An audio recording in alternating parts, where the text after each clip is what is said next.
કેવીની class YouTube ચેનલમાં આપ સરે મિત્રોનું હું દિલથી સ્વાગત કરું છું। આજે વિદ્યાર્થી મિત્રો વાત કરવાના છીએ ધોરણ 5માં આપણી નવીન સ્વાધ્યાયન પોથી જે આપવામાં આવેલી છે તેમાં પર્યાવરણ વિષયનું પાઠ નંબર 12 જો આ ખૂટી જાય તો, જેના પાઠનું સંપૂર્ણ અને સચોટ સોલ્યુશન આજે આપણે આ વિડીયોમાં જોવાના છીએ। તો ચાલો વિદ્યાર્થી મિત્રો વિડીયોની શરૂઆત કરીએ। તેના પહેલાં તમે ખાસ ચેનલમાં નવા છો તો મારા વાલા વિદ્યાર્થી મિત્રો ચેનલને અવશ્ય સબસ્ક્રાઈબ કરી વિડીયોને લાઇક અને શેર કરવાનું પણ ન ભૂલતા। મિત્રો પ્રશ્ન નંબર 1 છે, નીચેના પ્રશ્નોના જવાબ આપેલા વિકલ્પમાંથી પસંદ કરી અહીંયા જે બોક્સ આપેલું છે તેમાં લખવાનું છે। પહેલો પ્રશ્ન છે, અડાલજની વાવ કયા જિલ્લામાં આવેલી છે? તો અહીંયા 4 ઓપ્શન છે, તેમાંથી આપણો સાચો જવાબ છે એ ગાંધીનગરમાં, તો આપણે અહીંયા એ લખીશું। બીજું, નીચેના પૈકી કયા રસ્તા ઉપર ટ્રેક્ટર ચાલી શકે છે? તો કાચા, પાકા અને પથરાળ એટલે કે તમામ રસ્તા ઉપર ચાલી શકે, ડી જવાબ સાચો છે। 3, સાયકલને ચલાવવા માટે કઈ ઉર્જાની જરૂર પડે છે? તો જવાબ આવશે એ શારીરિક ઉર્જા। 4, પેટ્રોલ, ડીઝલ, ક્રૂડ ઓઇલ વગેરે માટે નીચે પૈકી કયો શબ્દ વપરાય છે? તો એના માટે શબ્દ વપરાય છે બી ખનિજ તેલ। 5, ટ્રાફિક સિગ્નલ પર વાહનોને થોભવા માટે કયો રંગ વાપરવામાં આવે છે? તો જવાબ આવશે સી લાલ રંગ। 6, કુદરતનો કયો ઉર્જા સ્ત્રોત અખૂટ મનાય છે? તો જવાબ આવશે બી સૌર ઉર્જા। 7, નીચેના વાહનો પૈકી કયું વાહન અન્યની સરખામણીમાં વધુ ઉર્જા બચત કરે છે? જવાબ આવશે એ રેલવે। 8, તમારા મતે નીચેનામાંથી કયું વાહન વધુ બળતણ વાપરતું હશે? તો જવાબ આવશે ડી વિમાન।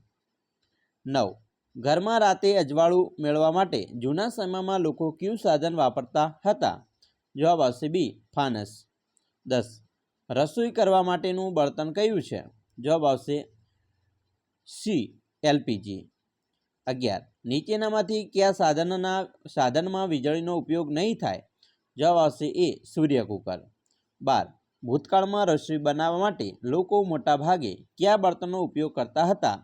જવાબ આવશે ડી લાકડાનો। પ્રશ્ન 2, નીચેનામાંથી તમે જે વાહનમાં મુસાફરી કરી હોય અથવા જોયું હોય તેવા વાહનોની નીચે મિત્રો ખરાની નિશાની કરવાની છે। તો મિત્રો અહીંયા તમે જોઈ શકો છો, બરાબર। આ પહેલાં મિત્રો જે એન્જિન છે એ કોલસાથી ચાલતું હતું, બરાબર, વરાળથી ચાલતું હતું। અત્યારે આધુનિક છે મિત્રો, વીજળીથી ચાલતા એન્જિનો આવેલા છે। તો આપણે અહીંયા ખરાની નિશાની કરીશું। આપણે જો તમે બેઠા હોય તો ખરાની નિશાની કરવાની છે, ના બેઠા હોય તો નહીં કરવાની। બસમાં તો બેઠા જ હશો, સ્કૂટરમાં પણ બેઠા હશો, જો જહાજમાં બેઠા હોય તો કરવાની, ન હોય તો નહીં કરવાની। પછી કારમાં તો બેઠા જ હશો મિત્રો, જો તમે કોઈ વિમાનમાં બેઠા હોય તો ખરાની નિશાની કરવાની છે, રિક્ષામાં બેઠા હોય તો, સ્કૂટર બાઇકની અંદર બેઠા હોય તો, અને જીપમાં બેઠા હોય તો ખરાની નિશાની કરવાની છે। હવે પ્રશ્ન 3, નીચેના કોષ્ટકમાં તમે જોયેલા વાહનોની યાદી બનાવી તે કયા માર્ગ પર ચાલે છે અને કયા ઈંધણથી ચાલે છે તે લખવાનું છે। તો અહીંયા મિત્રો વાહનનું નામ છે, બરાબર, કયા માર્ગ પર ચાલે છે અને તેમાં વપરાતું ઈંધણ, જેમ કે રેલગાડી તો પાટા પર ચાલે, જેમાં વપરાતું ઈંધણ કોલસો, વીજળી અને ડીઝલ। તેવી રીતે મિત્રો આપણે જોઈએ તો બસ તો રોડ પર પાકા રસ્તા ઉપર ચાલે અને વપરાતું ઈંધણ ડીઝલ છે। રિક્ષા રોડ પર, શેરીઓમાં અને બજારમાં, જેમાં પેટ્રોલ અને સીએનજીની જરૂર પડે। વિમાન હવાઈ માર્ગ આકાશમાં, જેમાં ઊંજણ તેલની જરૂર પડે। ટ્રક રોડ પર પાકા રસ્તા ઉપર, જેમાં ડીઝલની જરૂર પડે। સાયકલ રોડ પર, શેરીઓમાં, પાકા રસ્તા ઉપર સ્નાયુ બળની જરૂર પડે। બાઇક રોડ પર, પાકા કાચા રસ્તા ઉપર, શેરીઓમાં પેટ્રોલની જરૂર પડે।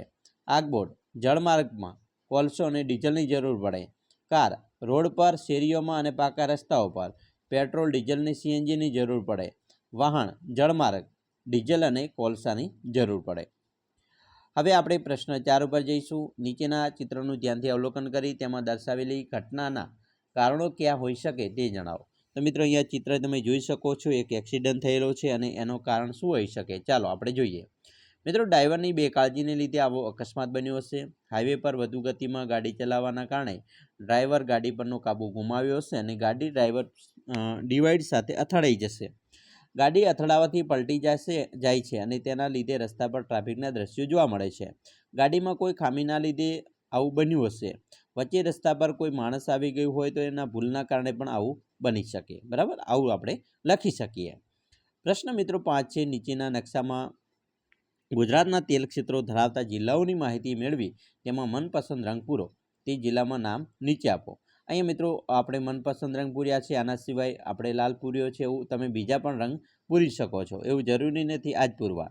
પરંતુ અહીંયા જે જિલ્લાઓ દર્શાવે છે તેમાં મિત્રો ભરૂચ જિલ્લો છે, પછી અમદાવાદ છે, ખેડા છે, મહેસાણા, ગાંધીનગર અને નવસારી જિલ્લો છે, બરાબર. તો અહીંયા મિત્રો તમે જોઈ શકો છો, મેં નકશામાં તમને બતાવું ક્યાં જિલ્લો કયો આવેલો છે. આ નવસારી છે, બરાબર મિત્રો, અહીંયા ભરૂચ બતાવ્યું છે, પછી અહીંયા મહેસાણા છે, અહીંયા અમદાવાદ છે, આ બાજુ ગાંધીનગર છે, બરાબર, અહીંયા અમદાવાદ છે, આ જે છે મહેસાણા છે ને અહીંયા ગાંધીનગર છે, બરાબર. બીજા મિત્રો ખેડા જિલ્લો બતાવ્યો છે, તો અહીંયા ખેડા પણ અહીંયા ભરૂચ આ છે ને અહીંયા ખેડા છે. તો આવી રીતે તમારે મિત્રો પૂરવાના છે નકશામાં કલર. પ્રશ્ન મિત્રો 6 એનો અ છે, ખનિજ તેલમાંથી મળતા જુદા જુદા ઉત્પાદનોના નામ વર્તુળમાં લખો. તો ખનિજ તેલ જેમાંથી મિત્રો ડામર મળે, ડીઝલ, ઊંજણ તેલ, પેટ્રોલ અને કેરોસીન મળે.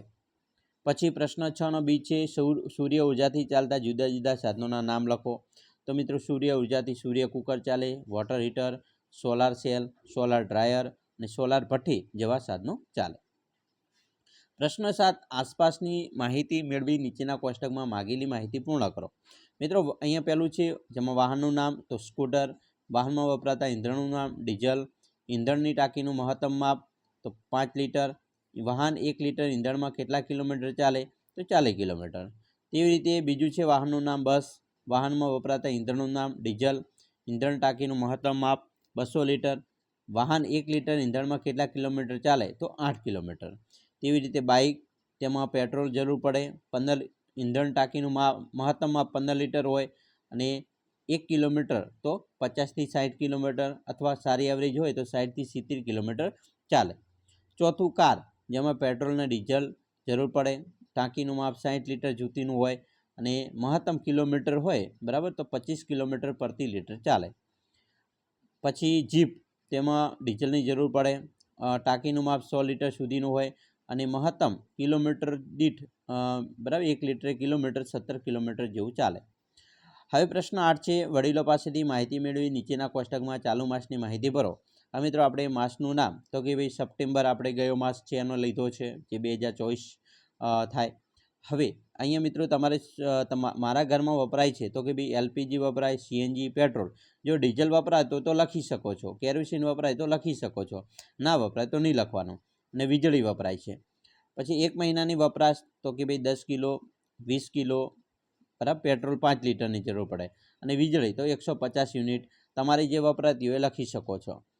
પછી કિંમત રૂપિયામાં તો 10 કિલો તો 1100 રૂપિયા, 20 કિલોના 74, 5 લીટર એટલે કે 1 લીટરના 97 રૂપિયા, બરાબર, અને 150 યુનિટ તો યુનિટ દીઠ 7 રૂપિયા.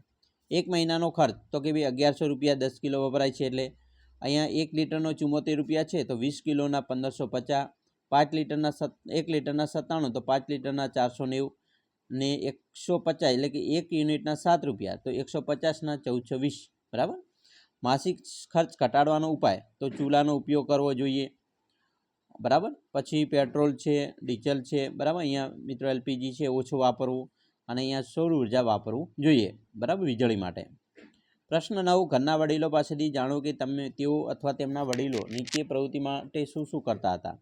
જેમ કે પ્રકાશ અજવાળું મેળવવા માટે તો ફાનસ, કેરોસીનના દીવા, ક્યારેક લાઇટ આવતી અગ્નિનો ઉપયોગ પણ કરતા. બીજું રસોઈ બનાવવા ચૂલાનો ઉપયોગ કરતા, પ્રાઇમસ કેરોસીનવાળો ઉપયોગ કરતા, મુસાફરી માટે ચાલીને, રિક્ષામાં, જીપ, બસમાં, બળદગાડા કે ઊંટ લારીમાં જતા. પ્રશ્ન મિત્રો 10 ઉર્જાથી ચાલતી તમારી કલ્પનાની ગાડી દોરી, તેમાં રંગ પૂરો.